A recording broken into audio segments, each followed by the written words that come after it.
Hello, I'm Dr. Derek, and today I'm with Linda, a good friend of mine, and I wanted to find out a little bit about Linda's experience, number one, with chiropractic care, but I also wanted to hear her story, and specifically her son's Bo's story, and a little bit about what they've been through over the last 15 to 16 years. So, Linda, can you give me an idea of what you've been through and where Bo's at and what's been going on? Yeah, sure. Well, right now Bo is 17 and a half. He was diagnosed formally with autism at 2 and a half. We knew something was wrong for sure by a year and a half, so it took a good year to get formal diagnosis. It's a really, really long journey. I do believe my son is vaccine injured. He was my second child. My daughter was 2 and a half when he was born. He was very typically developing. No one was concerned about his development, not me, not the pediatrician, not family. Everything looked like it was okay. He was hitting his milestones. He was a great nurser, growing like a weed, and doing all the stuff he was supposed to do, pointing, laughing, talking. You know, he had words and stuff. And between 16 and 19 months, all those things just started disappearing. He stopped looking at us. He stopped paying attention. He stopped responding to his name. It seemed like he stopped understanding what we were saying. And on top of that, a lot of other things like not sleeping, suddenly tons of GI issues, diarrhea, uncomfortable, unhappy kid, and we were trying to figure out what happened. That was in the wake of his MMR vaccine. And some kids have seizures right away or really big issues right away. For Bo, it was more of a slow change over time after that. We did a lot of things medically to try to figure out what happened. A lot of that's been really helpful. We did figure out that his immune system did not respond normally to any of the vaccines he received. So over the years, we've done a lot to treat that GI tract and help the immune system and a lot of other things that are kind of offline. He is still a really impacted young man. He's nonverbal and still has a lot of, medical issues to deal with. But I personally don't know where we'd be without the kind of care we pursued with him. So, with that being said, specifically, what role has chiropractic care, or what role have we played in helping Bo find balance in his life? Chiropractic care is something I wish I'd have come into sooner, because we've probably been here about 3 years now. So he was 14 when we started. And you're also getting adjusted. I am. Amber's also My getting daughter, adjusted. Yeah. And so is Hal, your husband. So it's a family experience, no doubt about it. Yeah. Actually, autism is a family experience. Once you learn what you learn about the vaccines and the food and the chemicals and all the things you're exposed to, and you realize how they impacted one of your children, you change the entire family's lifestyle. You just can't go on the way you were. You can't go on the path you were on before. You just can't. So it's changed for everybody. And like I said, I wish we'd have come into it sooner, because it's like a foundational thing for Bo. That's exactly what I would say. You know what I mean? And for me too. But with him, and he's kind of a tough cookie. He's a nonverbal kid. He's got a lot of behaviors. He is sometimes not cooperative. But this is meaningful to him, so I know that it's helping him. I know that it's doing something for him, because he is happy to come here. For the most part, he's pretty cooperative with being adjusted and stuff. Yes. So I know that it is helpful to him, and I think just like everything's better, everything's easier for him. When we came in, he was having really bad migraines. We were really in trouble with head pain. Yes. And that was the first thing that started to subside. I remember being able to go off a couple of medications for that at the time. It's something we still watch, but we're in a much better place than we were before. That's awesome. Yeah, and his GI tract too, many, many issues, and this is always, it's just a piece that has to be there for him. And sometimes we get into trouble. Sometimes it's even hard to get him in the office because he's physically not okay. We got to make sure we have bananas on hand. Yeah, he's a banana guy. I love bananas. Yes, but so does my son. It's a piece that's really helpful if it's there, because everything else goes better for him. So all the things you're doing with diet and good supplements and good therapy, all the stuff you're putting your money into, it just needs to be there. And that's a great point. I had another conversation with a woman last week, and she's dealing with Lyme's disease. And I know that also impacts the immune system in such a negative way, causes the imbalance. Mm-hmm. And we had the same discussion. Chiropractic is not a profession that goes after a disorder, a disease. We're not combating autism.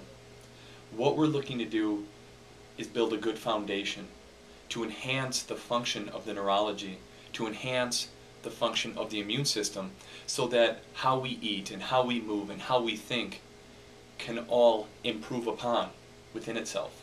So everything else that you're trying can only get better. Exactly. Because of it. And that's the beauty about this whole process. And really for me, chiropractic is just about living a healthier, well-maintained life. Right. And it's part of the lifestyle. And it's really cool to see, not only with Bo and some of the changes that he's made, but it's cool to see how you've changed. You're handling stress much better. It's true. I feel it when I haven't been adjusted. I can see it in your face. Yeah, I know. Your demeanor is in a better place. And it's allowing you to live the life that you were supposed to live. Because you've been going through a lot for a long, long time, and the stress adds up. And this is just another way to release for you. It's true. I mean, autism parents are can be kind of a pressure cooker on many levels. You have a sick child, you have a child who's struggling, you're worried about them for the rest of their life.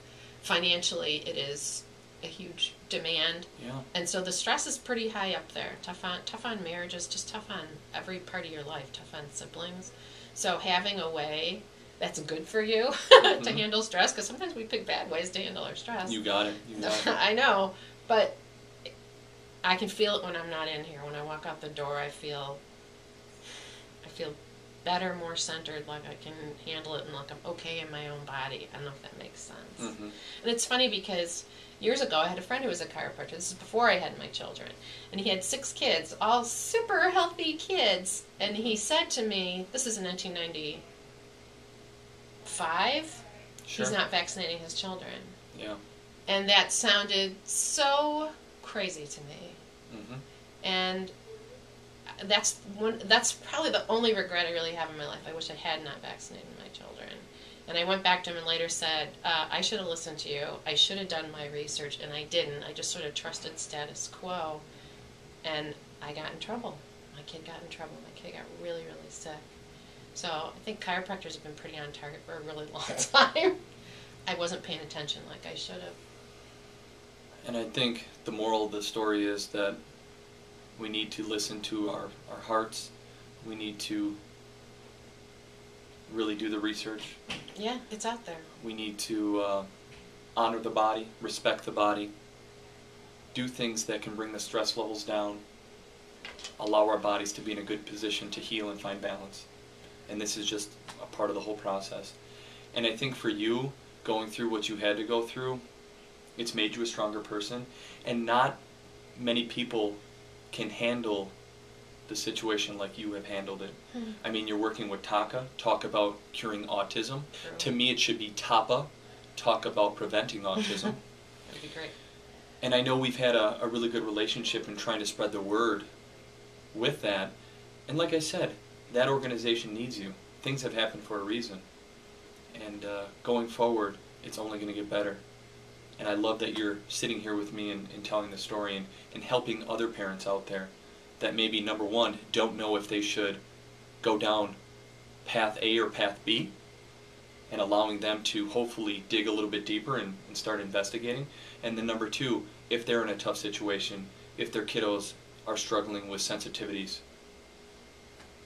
we're helping them hopefully find answers and find resolutions. I love TACA, and it's just parents of kids with autism trying to help other parents of kids with autism simply by making sure they have access to tons of information, good information, really current information about how to help their kids, whether it's diet or appropriate medical treatment or therapies or IEPs, like all the stuff we have to figure out for our kids and be able to do well for our kids.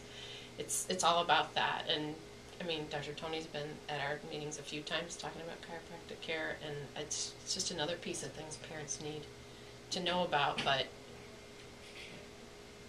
I just know as a mom, when my son was sort of, it was like we were going down a dark tunnel. Yeah. Watching him deteriorate and change and become autistic. I just didn't know at the time quite what I was looking at. And you feel so scared, alone, sleep deprived. I don't ever want another parent feeling that way. And with like 1 in 88 kids being diagnosed. I think it's down to 1 in 50 males. Yeah, it depends on the study you look at. But yes, like no parent should ever feel alone.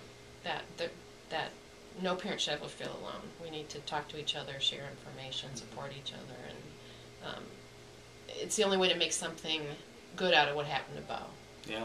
You know, you're exactly right. I'm working as hard as I can to help him. If I can help another parent along the way, all the better.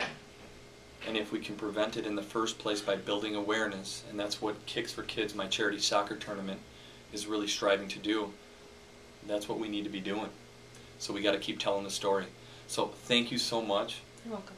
For hanging out with me today and telling us your story, because I know it's not easy, but if we can save one life because of it, I think it's worth it. I agree. Thank you, Linda. Thanks.